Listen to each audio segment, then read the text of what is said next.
ang daang kasabutan. Genesis 5. Mao kini ang talaan sa mga kaliwat ni Adan. Ang tawo gibuhat sa Dios sama kaniya. Gibuhat niya sila nga lalaki ug babaye, ug gipanalanginan niya sila ug ginganlan niyang tawo. Sa nagpanuigo na si Adan og 130 na tawo ang iyang anak nga lalaki, nga liwat kaayo niya ang ginganlan niyag Set. Human mataw si Set, nakaabot pagayod si Adan ug lain 800 ka tuig ug nakaliwat siya ubang mga anak. Namatay siya sa panuigong 930. Sa nagpanuigo na si Set og 105, natawo ang iyang anak nga lalaki nga si Enos, ug nabuhi pa si Set ug laing 807 ka tuig.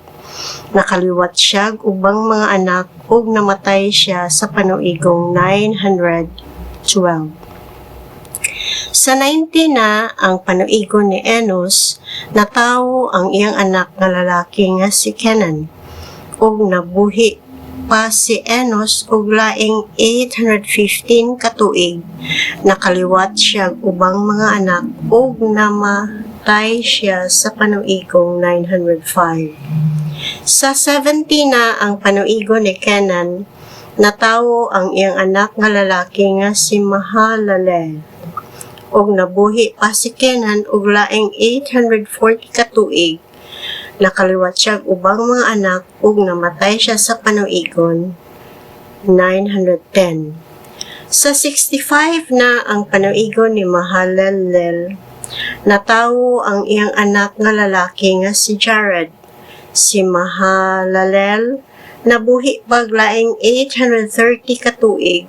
Nakaliwat siya ubang mga anak ug unya namatay siya sa panuigong 895. Sa 162 na ang panuigo ni Jared, natawo ang iyang anak nga lalaki nga si Enoch, ug nabuhi pa siya laing 800 ka tuig. Nakaliwat siya ubang mga anak ug namatay siya sa panuigong 962. Sa 65 na ang panuigo ni Enoch, natawo ang iyang anak nga lalaki nga si Metusela. Human matawo si Metusela, si Enoch nagkinabuhi nga matinumanon sa Dios sulod sa laing 300 ka tuig ug nakaliwat siya ubang mga anak. Miabot ang iyang panuigon og 365. Nagmatinumanon siya sa Dios sa tibok niyang kinabuhi. Unya wala na siya ikita kay gikuha man siya sa Dios. Sa 187 na ang panuigon ni Metusela, nakaliwat siya lalaki nga si Lamech ug nabuhi pa siya laing 782 ka tuig. Nakaliwat siya ubang mga anak ug namatay siya sa panuigong 969.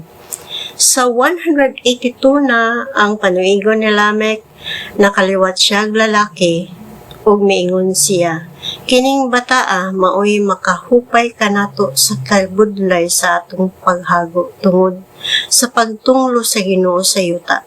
Busa ginganlan niyag Noe ang bata.